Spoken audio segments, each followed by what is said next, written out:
Hi guys, in this video I'm going to show you how to buy Speraxos token on Binance Alpha.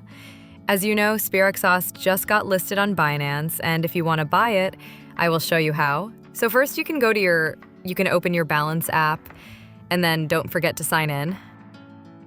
After that, you can go to your search box here at the top, and then you can search for Speraxos. You will find SPA on Alpha, but if you can't find it, you can click search it, and you will find it anyway.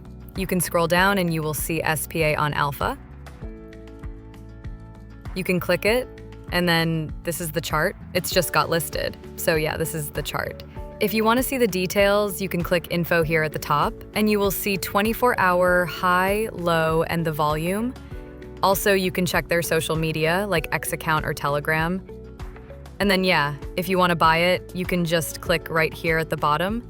You can choose instant buy here, you can choose USDT or other tokens, and then swipe it to offer yes to SPA, or you can just choose a limit order. You can put the price here like this, and then you can choose the amount, and you can just click buy SPA. That's it. If you find this video helpful, please like this video and subscribe to my channel.